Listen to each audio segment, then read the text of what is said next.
તમાકુના પાક પર ટેક્સ લાગુ કરવાની આશંકાએ ખેડૂતો ચિંતામાં મુકાયા, જેની અસર આજે બનાસકાંઠામાં જોવા મળી છે। કેન્દ્ર અને રાજ્ય સરકાર દ્વારા તમાકુના પાક પર જીએસટી તેમજ અન્ય ડ્યુટી લગાવવાની આશંકાને લઈ ખેડૂતોમાં રોષ જોવા મળ્યો, જેને લઈ બનાસકાંઠાના ધાનેરામાં ખેડૂતોની રેલી અને મહાપંચાયત યોજાઈ। તમાકુના પાકનું ઉત્પાદન કરતા ખેડૂતોએ જણાવ્યું કે 1977માં કોંગ્રેસ સરકાર દરમિયાન તમાકુના કાચા માલ પર લાગતી ડ્યુટી રદ કરાઈ, પરંતુ હવે તમાકુના પાક પર 18% જીએસટી લાગુ કરવાની વિચારણા ચાલી રહી છે, જેના કારણે ખેડૂતોને ઉત્પાદન તેમજ વેચાણ બંનેમાં મુશ્કેલીઓનો સામનો કરવો પડશે। તમાકુ ઉપર ટેક્સ નાખ્યો છે, 28% જીએસટી હતું તે વધારીને 40% કર્યું છે।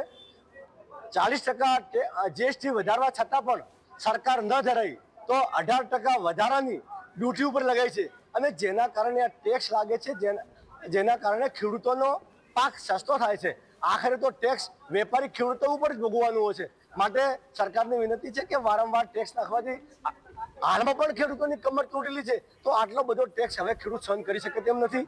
આ વિશે આજે બધા ભેગા થયા હતા।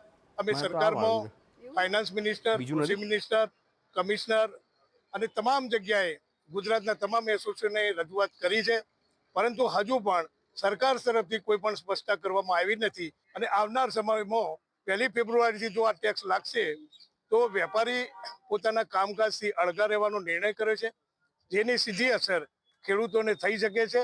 અને આવનાર સમયમાં આ તમાકુની ખેતી ઉપર ખેડૂતોને એક મોટી નુકસાનીનો સામનો કરવો પડે એવા એધાણ વર્તાઈ રહ્યા છે। ખેડૂતોનો પ્રશ્ન એવો છે કે અત્યારે સરકારે જે ડ્યુટી નાખવામાં આવી છે તમાકુના પાક ઉપર, એની અસર સીધી ખેડૂતોને થાય છે, અને ખેડૂતોને જે પોષણક્ષમ ભાવ મળવા જોઈએ એ મળશે નહીં એવી શંકા હોવાના કારણે એ ડ્યુટીને ઘટાડવા માટે સરકારને વિનંતી કરવા માટે આજે મહાપંચાયત મળી હતી।